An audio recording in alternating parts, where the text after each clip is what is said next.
Hey, what's up guys? It's Kev, and today I'm back with an informative video on training splits.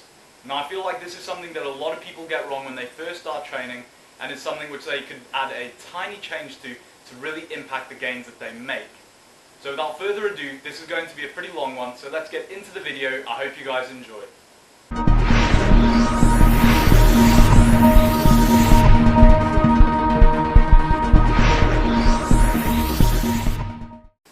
Okay guys, so I think the most rational way to start this out would be by me explaining some bodily processes to you guys.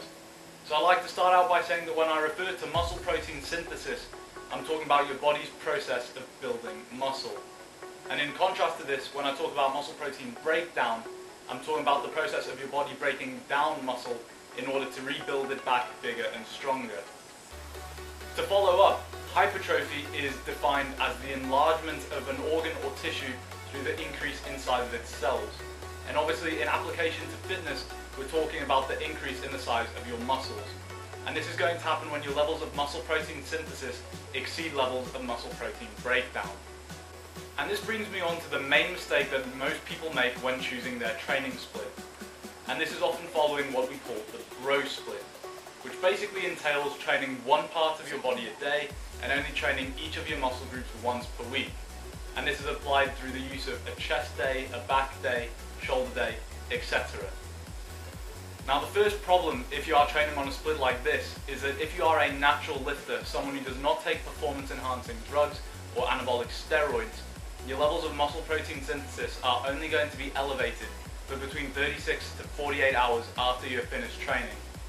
Now this means that no matter how much you annihilate your muscles with loads and loads of volume and intensity, after a maximum of 48 hours, they will be finished rebuilding.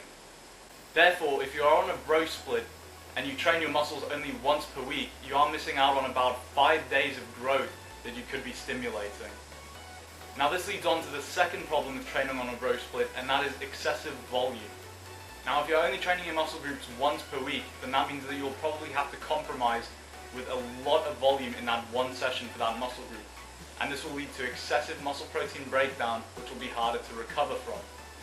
So if we think about it, if our muscles are finished rebuilding after 48 hours maximum of working out, then it makes sense to stimulate growth as soon as they are finished rebuilding, as that is how long it takes for them to recover essentially. And this actually goes hand in hand with a lot of research which has shown that training muscle groups 2 to 3 times per week is superior to only training them once per week. And when you consider the biology of muscle protein synthesis, then this actually makes a lot more sense. So if you are comfortable with establishing that it's actually optimal to train muscle groups 2 to 3 times per week with less volume per session, then the question now is, how do you apply that to your training routine? If you're only training in the gym 2 to 3 days per week, then you are probably best off just doing full body workouts, focusing on your main big compound movements. You will have to reduce the volume that you do per session, but this will be accounted for by training your muscles much more often.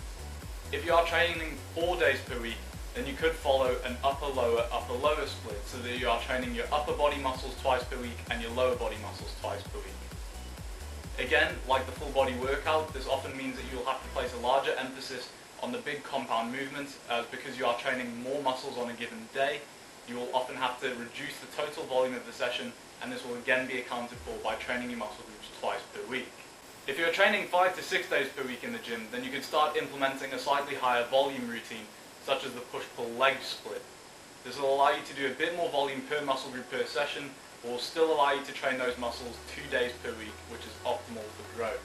If you are on a push-pull leg split, then you'll be training less muscle groups per session, and therefore this gives you a lot more room to play around with isolation movements and get a bit more volume into the muscles, which is obviously more beneficial for growth.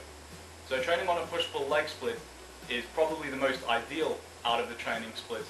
However, this isn't to say that you can't make good results on an upper-lower or even full-body program. So if you are training on more of a bro split, utilizing a lot of high-volume, high-intensity routines, then try cutting that volume back slightly and try substituting it with a higher frequency, and see how your results differ. So I hope you guys have been able to take something away from this video. Don't forget to like and subscribe, and I hope you enjoyed. I'll see you in the next one, guys.